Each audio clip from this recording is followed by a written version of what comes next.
ரைட்டா ரைட். இப்படியா? Left left. பின்னாடி பின்னாடி. வி டாக்கீஸ் மூவி ரிவ்யூல நம்ம இப்போ பார்க்க போகிற படத்தோட ரிவ்யூ என்னன்னு கேட்டிங்கன்னா கண்ணை கட்டுக்கிறது தெரியும் பேட் பாக்ஸ். இப்படி ஒரு படம் ரிலீஸ் ஆச்சு தேட்டரில் அப்படின்னு நீங்கள் பல பேர் கேட்கலாம். இது வந்து தேட்டர் ரிலீஸ் ஆகல, ஆனால் நெட்ஃப்ளிக்ஸில் வந்து பார்த்தீங்கன்னா இந்த படம் ரிலீஸ் ஆகி வந்து எல்லா ஓவரால் ட்விட்டர் ஃபேஸ்புக் எல்லா பக்கமே ஆகா ஓகோ அப்படி இப்படின்னு சொல்லிட்டு இருந்தாங்க. ஸோ அப்படி என்னதான் இருக்குது இந்த படம் போய் பார்க்குறப்ப தான் வந்து சரி ஓகே படமே பார்த்தாச்சு அதை ரிவ்யூ பண்ணிடலாம் அப்படின்னு தோணுச்சு. ஸோ கண்ணை கட்டிக்கிறப்ப தெரியும். இந்த படத்தோட நீங்கள் ட்ரெய்லர் பார்த்துருந்தா தெரியும். படத்தோட கான்செப்ட் என்ன வந்து பார்த்தீங்கன்னா எல்லா ஊர்லேயுமே திடீர்னு வந்து பார்த்தீங்கன்னா எல்லா மக்களுமே வந்து தற்கொலை பண்ணிக்க ஆரம்பிக்கிறாங்க. அதுக்கான காரணம் என்ன அப்படி பார்க்குறப்ப வந்து பார்த்தீங்கன்னா கண்ணுக்கு தெரியாத ஒரு விஷயம் வந்து பார்த்தீங்கன்னா அவங்க கண்ணில் பட்டுருச்சுன்னா வந்து அவங்க தற்கொலை பண்ணிக்கிறாங்க. ஸோ இந்த ஒரு காரணத்துக்காக வந்து உயிர் வாழணும் அப்படின்னா நம்ம வந்து அந்த விஷயத்தை பார்க்கக்கூடாது அப்படின்னா கண்ணை மூடியே இருக்கணும் அப்படிங்கிற கான்செப்ட் வச்சு படத்தோட ஸ்க்ரீன் பிளே அமைச்சிருக்காங்க. ஸோ இந்த சின்ன கான்செப்ட் வந்து பார்த்தீங்கன்னா படத்துக்கு ஒரு மிகப்பெரிய ப்ளஸ் பாயிண்ட் அமைஞ்சிருக்கு. ஏன்னா இப்போ ரீசெண்டாக வந்து பார்த்தீங்கன்னா நம்ம தமிழ் சினிமாலே யூட்டன் அப்படின்னு ஒரு படம் வந்து அது ஒரு கான்செப்ட் வந்து பார்த்தீங்கன்னா ரொம்ப சிம்பிள் தான். பிரிட்ஜில் வந்து யூட்டன் போட்டு அவங்கள சாகுறாங்க அப்படிங்கிற ஒரு சின்ன கான்செப்ட் தான். ஸோ அந்த மாதிரி சின்ன சின்ன கான்செப்ட்ல வந்து இப்படி பிடிக்கிறனால வந்து பார்த்தீங்கன்னா அதுக்கான ஸ்க்ரீன் பிளே சூப்பராக அமைஞ்சுது. ஆனால் நமக்கு தெரிஞ்சு இந்த மாதிரி கண்ணை கட்டவங்க யாருன்னு பார்த்தீங்கன்னா மகாபாரத்தில் வந்து பாண்டவஸ் இருக்காங்களே அவங்களோட பெரியமா தான். பிகாஸ் அவங்க ஹஸ்பண்ட் வந்து பார்த்தீங்கன்னா கண்ணு தெரியாது அப்படிங்கிறத வந்து அவங்களும் கண்ணு கட்டிட்டாங்களாமா. ஸோ இதெல்லாம் நம்ம படத்தில் பார்த்துருப்போம். ஸோ அதுக்கப்புறமா வந்து இந்த பேட் பாக்ஸ் அப்படிங்கிற இந்த கான்செப்ட் பார்க்குறப்ப வந்து படம் எப்படி இருக்கு அப்படின்னு கேட்டிங்கன்னா உண்மையிலுமே ஒவ்வொரு சீனும் சரி ஒவ்வொரு செகண்டும் சரி ரொம்பவே த்ரில்லிங்காக கொண்டு போயிருக்காங்க. முக்கியமாக அந்த படத்தோட ஹீரோயினோட நடிப்பு தான். அவங்க பார்த்தோன்னே இவங்க எங்கேயோ பார்த்த மாதிரி இருக்கேப்பா அப்படின்னு தோணுச்சு. யாருன்னு பார்த்தா நம்ம ஸ்பீடு படம் இருக்கு இல்லையா அந்த படத்தோட ஹீரோயின் தான் இவங்க. சாண்ட்ரா புல்லக் அப்படிங்கிறது வந்து பார்த்தீங்கன்னா இந்த ஃபீமேல் லீடா பண்ணியிருக்காங்க. ரொம்ப சூப்பராக பண்ணியிருக்காங்க. இன்ஃபேக்ட் வந்து அவங்களுக்கு 54 வயசு அப்படின்னு விக்கிபீடியா பார்த்துக்க வந்து தெரிஞ்சது. அந்த மாதிரி எதுவுமே படத்தில் தெரியல.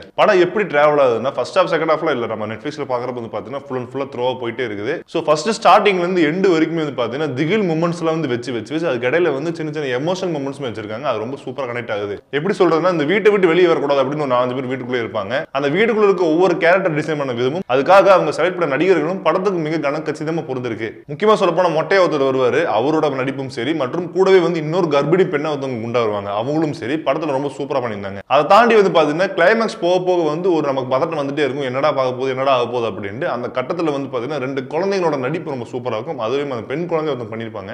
அந்த குழந்தை வந்து கிளைமேக்ஸ்ல இருந்து ஒரு விஷயம் பண்ணுவாங்க. அந்த பண்ணும்போது வந்து பாத்தீங்கன்னா அந்த குழந்தையோட கண்ணை பார்க்கறதுக்கு வந்து நமக்கே அழுக வந்துருது. சோ இந்த மாதிரி எல்லா பக்கமும் வந்து பாத்தீங்கன்னா நொடிக்கு நொடி வந்து எமோஷன்ஸ் சரி அதே மாதிரி சஸ்பென்ஸ் த்ரில்லரும் சரி படத்துக்கு அமைஞ்ச கான்செப்ட் இதெல்லாம் சேர்ந்து படத்துக்கு ரொம்ப சூப்பராகவே அமைஞ்சிருக்கு. அது மட்டும் இல்லாம இந்த பிரச்சனையில இருந்து அவங்க எப்படி வெளியே வருவாங்க அப்படின்னு கிளைமேக்ஸ் வரைக்கும் நம்ம வெயிட் பண்ணிட்டே இருந்தோம்னா கிளைமேக்ஸ் ரொம்ப சூப்பராகவும் அழகாகவும் வந்து முடிச்சிருக்காங்க. அது நம்ம எதிர்பார்க்காத ஒரு விஷயம். முக்கியமா அந்த டைட்டில் வந்து பேர்ட் பாக்ஸ் அப்படின்னு பேர் வைக்கிறதுக்கான காரணமும் வந்து படத்துல கணக்கச்சிதமா ஜஸ்டிஃபை பண்ணியிருக்காங்க. அதுக்கான காட்சிகளும் ரொம்ப சூப்பரா அமைஞ்சிருக்கு. முக்கியமா சொல்ல போனா இந்த பேர்ட் பாக்ஸ் அப்படின்னு இந்த படம் வந்து பாத்தீங்கன்னா ஒரு நாவல் தழுவி எழுதப்பட்டது தான். அந்த நாவல்ல வந்து பாத்தீங்கன்னா எக்ஸாக்டா கிளைமேக்ஸ் வந்து வேற ஒன்று இருந்துச்சு. சோ அது சொன்னா உங்களுக்கு இப்போ ரிவீல் ஆயிரும். ஆனா இந்த படத்துல இருந்த கிளைமேக்ஸை விட அது மிக கொடூரமானது. சோ இது வரைக்கும் படம் பார்க்காதவங்க இப்படி நிப்பாட்டிக்கங்க. படம் பார்த்தவங்களுக்கு நான் சொல்றேன். அதாவது கிளைமேக்ஸ்ல நீங்க பார்த்ததை தாண்டி ஒரிஜினல் நாவல்ல வந்து எப்படி கிளைமேக்ஸ் இருந்துச்சுன்னா அந்த வீட்டுக்குள்ள வந்து போறவங்க எல்லாத்தையுமே வந்து அவங்களே வந்து கண்ணை நோண்டிடுவாங்களாமா. சோ பை செல்ஃப் அவங்களே வந்து அவங்க குருடனை ஆக்கிக்கிறனால வந்து அவங்க உயிரோடு இருக்கலாம் அப்படிங்கிற நம்பிக்கைனால வந்து வரவங்க எல்லாத்தையுமே வந்து கண்ணை நோண்டிடுவாங்களாமா. சோ இப்படிப்பட்ட ஒரு கிளைமேக்ஸ் தான் நாவல் இருந்துச்சு. ஆனா படத்துக்காக வந்து மாத்திருக்காங்க. சோ ஓவரால் இந்த படம் எப்படி இருக்கு அப்படின்னு கேட்டீங்கன்னா ஜாலியா ஒரு 2 hours வந்து ஃப்ரீயா இருக்குப்பா அப்படின்னு நினைச்சீங்கன்னா தாராளமா நெட்ஃபிளிக்ஸ்ல போயிட்டு இந்த படத்தை நீங்க பார்க்கலாம். சோ இந்த படத்துக்கு வி டாக்கீஸ் ரேட்டிங் என்ன அப்படின்னு கேட்டீங்கன்னா 4 out of 5. இந்த படம் நீங்க பார்த்திருந்தீங்க உங்க ரேட்டிங் என்ன அப்படிங்கிறது கீழே கமெண்ட் பாக்ஸ்ல கமெண்ட் பண்ணுங்க. இந்த படம் மட்டும் இல்லப்பா இன்னும் நெட்ஃபிளிக்ஸ்ல சரி மற்ற ஆப்ல சரி இன்னும் பல படங்கள் வந்துட்டு இருக்கு. அந்த படத்தோட ரிவ்யூ சொல்லுங்க அப்படின்னு நீங்க நினைச்சீங்கன்னா அந்த என்ன படம் அப்படிங்கிறது கீழே கமெண்ட் பாக்ஸ்ல கமெண்ட் பண்ணுங்க. இந்த ரிவ்யூ பல பேர் பார்க்கணும்னா அவங்களுக்கு ஷேர் பண்ணுங்க. மறக்காம சப்ஸ்கிரைப் பண்ணுங்க வி டாக்கீஸ்க்கு. வி டாக்கீஸ்க்கு லைக் பண்ணுங்க, ஷேர் பண்ணுங்க, சப்ஸ்கிரைப் பண்ணுங்க, பெல் ஐகானை கிளிக் பண்ணுங்க.